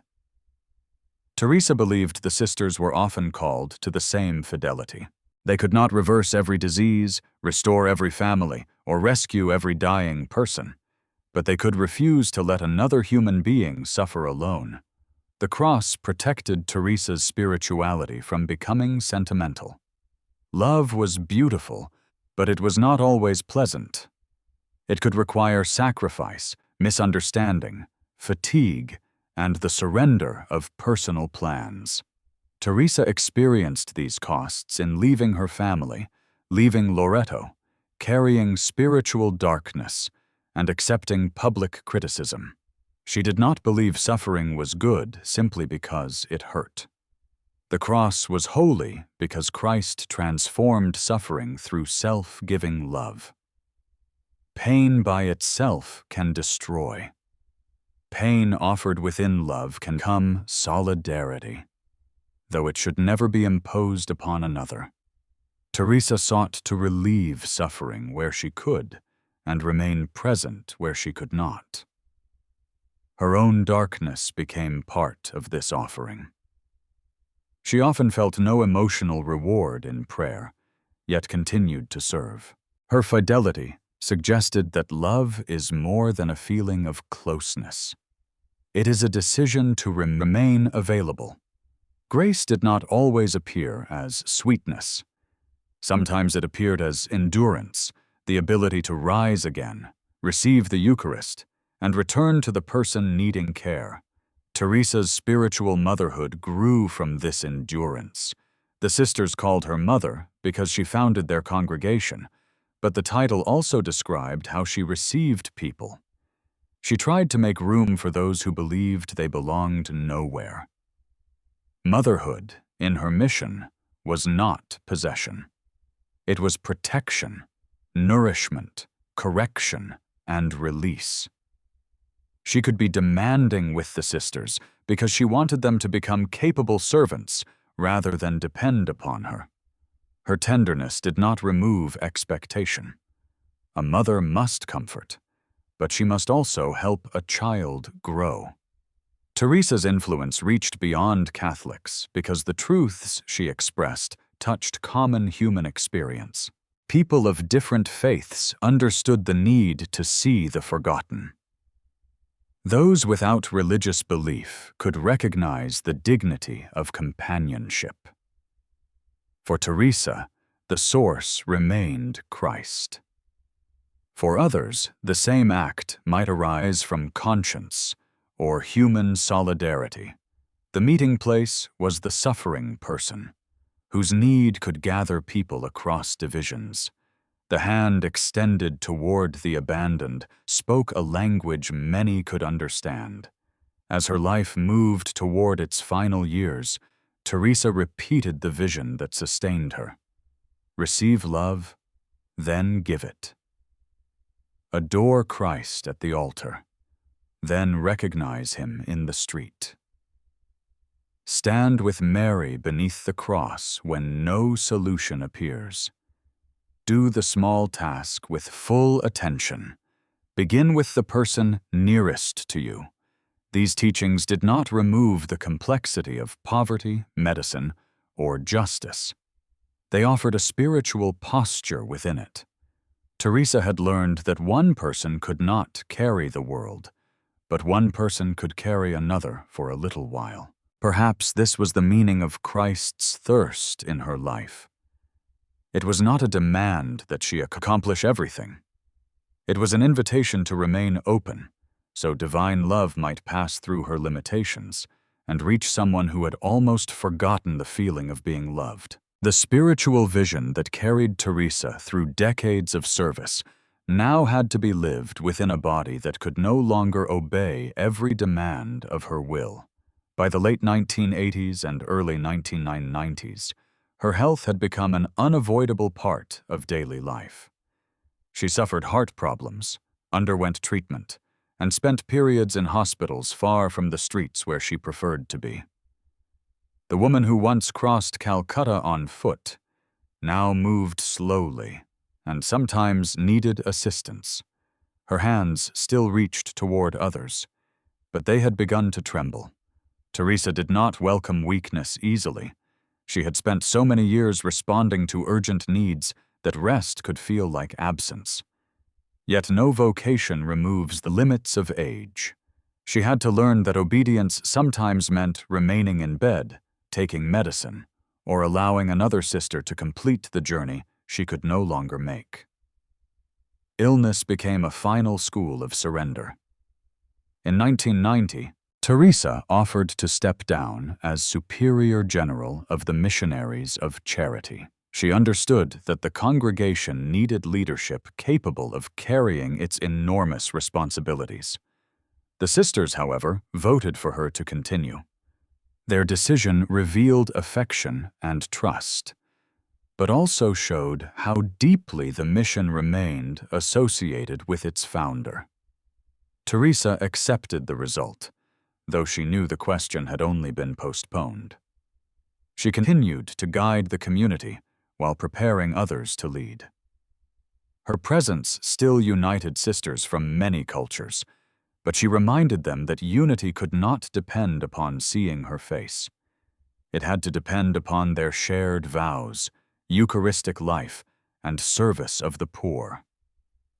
A congregation centered upon one personality would become fragile. A congregation centered upon Christ could survive the departure of its founder. Teresa traveled when she could, but every journey carried a cost. She visited houses, met sisters, spoke to volunteers, and encouraged people overwhelmed by suffering. Teresa knew these encounters could distract from the poor, but she also understood that a brief meeting might awaken someone to charity. She offered blessings, listened to stories, and repeated the invitation to begin loving within one's own home. She believed loneliness was not confined to Calcutta. It existed in wealthy cities, divided families, and houses where elderly people lived without visitors. The white sari had become a global symbol, but its message remained personal. Look nearby. Someone is waiting to be noticed. During these later years, memories of her early life returned with tenderness.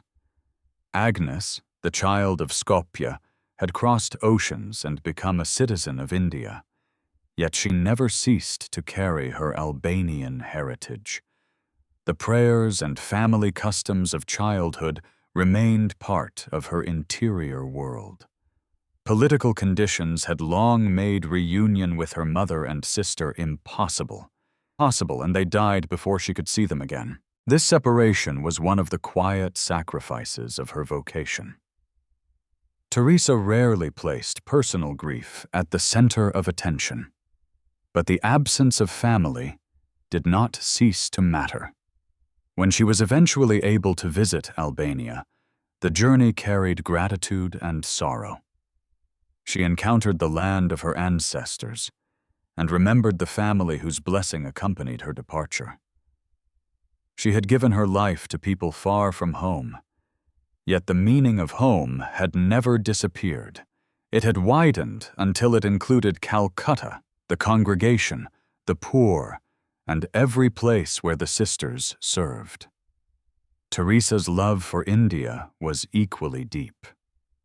India had received her as a young sister and given her the streets where her vocation became concrete. She became an Indian citizen and spoke of the country with affection. She was Albanian by family, Indian by citizenship and service, Catholic by faith, and increasingly claimed by people throughout the world. This belonging did not make her rootless. It showed how a vocation can enlarge the meaning of family. The child who left her mother became a spiritual mother across continents.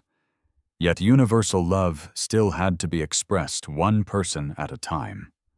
Her physical suffering continued. Heart weakness, infections, falls, and exhaustion interrupted her plans.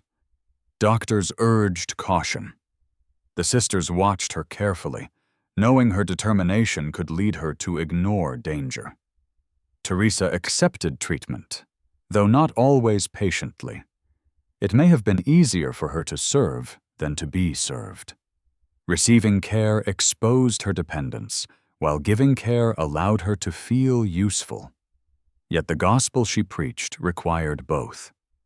Christ had allowed others to carry his cross, wash his body, and place him in the tomb. Teresa now had to let others carry a portion of hers. The experience did not diminish her dignity. It revealed the truth she taught in Homes for the Dying, that a dependent person remains worthy of tenderness. In March of 1997, Sister Nirmala was elected to succeed Teresa as Superior General. The transition marked the end of an era. Sister Nirmala brought her own history and gifts. Her task was to preserve the charism, while guiding it into a future Teresa would not see. For Teresa, surrendering leadership was both relief and loss. The community had grown from the first companions in Calcutta into a worldwide family, and now she had to place that family into other hands. The moment resembled her departure from Skopje and her departure from Loreto.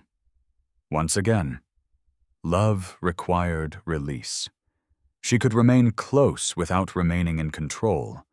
She could bless the mission without possessing it. Teresa's days became quieter, not empty. Prayer occupied more of her time. She received visitors when strength allowed and remained interested in reports from the houses. She wanted to know whether the sisters were faithful, whether the poor were served, and whether the Eucharist remained central. Buildings could change, leaders could change, public opinion could rise or fall. But the mission would lose its identity if it ceased to recognize Christ in the abandoned. As 1997 continued, Teresa's body approached the end of its strength. The world still saw a famous figure, but within the mother house, she was an elderly sister nearing death. The distance between those images became gentle and clear.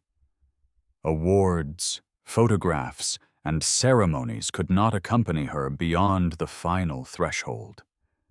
What remained were the prayers learned in childhood, the Eucharist received across a lifetime, the faces of the poor, and the name of Jesus whispered within darkness. Teresa had spent years telling others that they were not alone. Now the sisters gathered around her with the same promise. Her pilgrimage was almost complete, and the woman who had carried so many people was allowing herself to be carried home. The spiritual vision that carried Teresa through decades of service now had to be lived within a body that could no longer obey every demand of her will. By the late 1980s and early 1990s, her health had become an unavoidable part of daily life. She suffered heart problems, underwent treatment, and spent periods in hospitals far from the streets where she preferred to be. The woman who once crossed Calcutta on foot now moved slowly and sometimes needed assistance. Her hands still reached toward others, but they had begun to tremble. Teresa did not welcome weakness easily. She had spent so many years responding to urgent needs that rest could feel like absence. Yet no vocation removes the limits of age. She had to learn that obedience sometimes meant remaining in bed, taking medicine, or allowing another sister to complete the journey she could no longer make. Illness became a final school of surrender. In 1990, Teresa offered to step down as Superior General of the Missionaries of Charity. She understood that the congregation needed leadership capable of carrying its enormous responsibilities. The sisters, however, voted for her to continue. Their decision revealed affection and trust, but also showed how deeply the mission remained associated with its founder. Teresa accepted the result, though she knew the question had only been postponed. She continued to guide the community while preparing others to lead. Her presence still united sisters from many cultures, but she reminded them that unity could not depend upon seeing her face. It had to depend upon their shared vows, Eucharistic life, and service of the poor. A congregation centered upon one personality would become fragile. A congregation centered upon Christ could survive the departure of its founder. Teresa traveled when she could, but every journey carried a cost.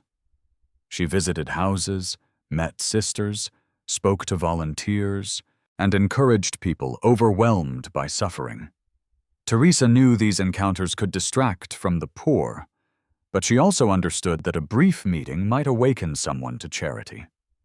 She offered blessings, listened to stories, and repeated the invitation to begin loving within one's own home.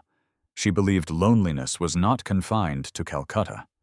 It existed in wealthy cities, divided families, and houses where elderly people lived without visitors. The white sari had become a global symbol, but its message remained personal. Look nearby. Someone is waiting to be noticed. During these later years, memories of her early life returned with tenderness. Agnes, the child of Skopje, had crossed oceans and become a citizen of India, yet she never ceased to carry her Albanian heritage. The prayers and family customs of childhood remained part of her interior world. Political conditions had long made reunion with her mother and sister impossible, and they died before she could see them again. This separation was one of the quiet sacrifices of her vocation. Teresa rarely placed personal grief at the center of attention, but the absence of family did not cease to matter. When she was eventually able to visit Albania, the journey carried gratitude and sorrow. She encountered the land of her ancestors and remembered the family whose blessing accompanied her departure. She had given her life to people far from home, yet the meaning of home had never disappeared. It had widened until it included Calcutta, the congregation, the poor, and every place where the sisters served. Teresa's love for India was equally deep. India had received her as a young sister and given her the streets where her vocation became concrete. She became an Indian citizen and spoke of the country with affection. She was Albanian by family, Indian by citizenship and service, Catholic by faith, and increasingly claimed by people throughout the world. This belonging did not make her rootless. It showed how a vocation can enlarge the meaning of family. The child who left her mother became a spiritual mother across continents. Yet universal love still had to be expressed one person at a time. Her physical suffering continued. Heart weakness, infections, falls, and exhaustion interrupted her plans. Doctors urged caution. The sisters watched her carefully, knowing her determination could lead her to ignore danger. Teresa accepted treatment, though not always patiently. It may have been easier for her to serve than to be served. Receiving care exposed her dependence, while giving care allowed her to feel useful. Yet the gospel she preached required both. Christ had allowed others to carry his cross, wash his body, and place him in the tomb. Teresa now had to let others carry a portion of hers. The experience did not diminish her dignity. It revealed the truth she taught in Homes for the Dying, that a dependent person remains worthy of tenderness. In March of 1997, Sister Nirmala was elected to succeed Teresa as Superior General. The transition marked the end of an era. Sister Nirmala brought her own history and gifts. Her task was to preserve the charism while guiding it into a future Teresa would not see. For Teresa, surrendering leadership was both relief and loss.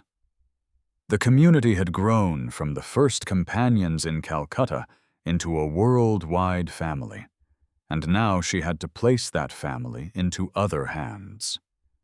The moment resembled her departure from Skopje and her departure from Loreto. Once again, love required release. She could remain close without remaining in control. She could bless the mission without possessing it. Teresa's days became quieter, though not empty. Prayer occupied more of her time. She received visitors when strength allowed and remained interested in reports from the houses. She wanted to know whether the sisters were faithful, whether the poor were served, and whether the Eucharist remained central. Buildings could change, leaders could change, public opinion could rise or fall. But the mission would lose its identity if it ceased to recognize Christ in the abandoned. As 1997 continued, Teresa's body approached the end of its strength. The world still saw a famous figure, but within the mother house, she was an elderly sister nearing death. The distance between those images became gentle and clear. Awards, photographs, and ceremonies could not accompany her beyond the final threshold. What remained were the prayers learned in childhood, the Eucharist received across a lifetime, the faces of the poor, and the name of Jesus whispered within darkness. Teresa had spent years telling others that they were not alone. Now the sisters gathered around her with the same promise. Her pilgrimage was almost complete, and the woman who had carried so many people was allowing herself to be carried home. The woman who had carried so many people was now being carried by the prayers of the community she had founded. During the final months of 1997, Teresa's weakness deepened, and the sisters understood that the end of her earthly life was near. The mother house in Calcutta continued its familiar rhythm. Bells called the sisters to prayer. Meals were prepared. The poor still arrived at the doors. New needs appeared each morning, indifferent to the sorrow gathering within the community. Teresa had taught that the mission did not belong to one person, and now the sisters had to live that teaching while watching her fade. They served in the streets, then returned to sit near the woman whose call had brought them together. Her room was simple. The signs of international fame had little meaning there. What mattered were medicine, quiet voices, the rosary, the crucifix, and sisters who refused to let her face the final passage alone. On the 5th of September, 1997, Mother Teresa died in Calcutta. She was 87 years old. Her death was not unexpected, yet expectation did not make the loss easy. For the sisters, she was more than the famous figure whose face appeared in newspapers.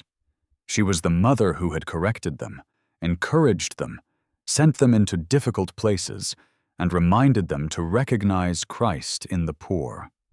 Public memory tends to smooth a human life into a symbol, but grief remembers details. The sisters remembered the sound of her steps, the way she held the rosary, the questions she asked after a journey, and the familiar white sari moving through the corridors. Those ordinary memories made her absence real. News of her death traveled quickly. Messages arrived from religious leaders, governments, charities, and people who had never met her. Churches prayed for her. Volunteers remembered brief encounters. Families who had received help told stories of sisters who entered their homes when others stayed away. People of different religions recognized that someone associated with compassion had passed from the world. India mourned her as one of its own. Although born in Skopje to an Albanian family, India was the land where she had lived most of her life, taken citizenship, and offered her service. Calcutta, the city that once overwhelmed the young Loreto sister, now grieved for the woman who had become part of its history. The mourning contained a striking contrast. Teresa had chosen simplicity, yet her death became an international event. Crowds gathered, cameras returned, officials prepared ceremonies. The world that had questioned, praised, and sometimes misunderstood her paused to consider what her life meant. Some saw a saint, some saw a humanitarian, some remembered debates surrounding her work. Others thought only of a hand extended toward a dying stranger. These different memories stood beside one another because her public legacy had never belonged to one interpretation. Death did not erase the questions, but it changed their tone. Her life had passed into history, where admiration and criticism would continue together. India granted Teresa a state funeral, an honor rarely given to a religious sister. Her body was carried through Calcutta as people lined the streets. The procession united Catholic prayer with the public ceremonial life of the nation. Soldiers, officials, clergy, sisters, volunteers, and ordinary citizens took part. The coffin passed through a city filled with people whose lives varied in faith, wealth, and social position. Many had known only her image, yet the gathering revealed that her work had touched a shared moral imagination. She had forced comfortable people to look toward those lying beside roads. She had insisted that the dying remained members of the human family. Whether one agreed with every decision she made, the central challenge of her witness was difficult to ignore. What should society do with people who appear to have nothing left to offer? Teresa had answered by receiving them. At the funeral, the church spoke of death as a passage rather than an ending. Scripture was proclaimed, prayers offered, and the Eucharist stood at the center of the farewell. This was fitting. The Eucharist had sustained Teresa through the classroom, the streets, public ceremonies, the darkness of prayer, and the weakness of age. Now the same sacrament gathered the community around her body. The sisters did not pray as though grief were a failure of faith. Christianity promises resurrection, but it does not require the heart to pretend that separation is painless.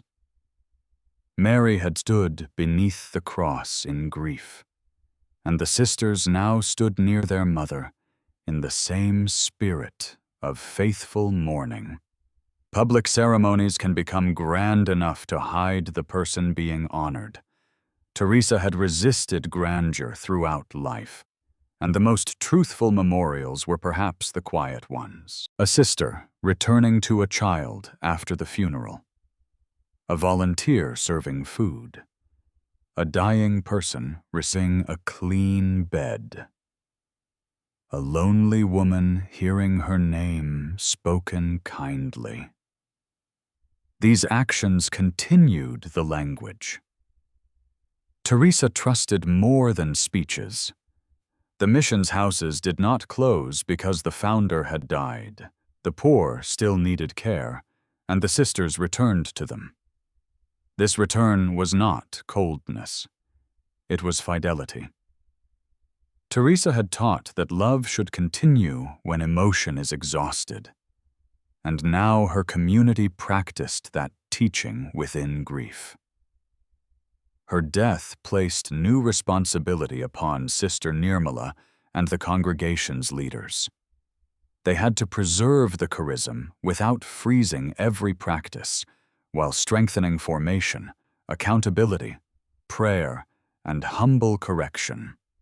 After the funeral, Calcutta returned gradually to ordinary movement.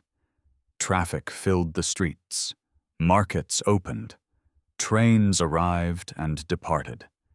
The city still contained hunger, illness, wealth, beauty, conflict, and prayer. Teresa's death had not transformed it into a place without suffering. Yet something remained within its memory. Decades earlier, a woman had stepped beyond the convent walls and chosen to stay near those who were ignored. She had taught children in the dust, opened a home for the dying, gathered companions, crossed continents, received honors, endured criticism, and carried a darkness few could see. Now her body rested, but the question that had shaped her life continued. Who is lying beyond the boundary of our attention? The answer could not be given by ceremonies alone. It had to be given by the next act of care. As crowds disappeared and cameras turned elsewhere, the sisters returned to their chapels and streets. Mother Teresa was gone from sight, but the rhythm she taught remained. Receive Christ, serve Christ, and return every face to prayer. In that quiet cycle, grief became fidelity, and farewell became another beginning.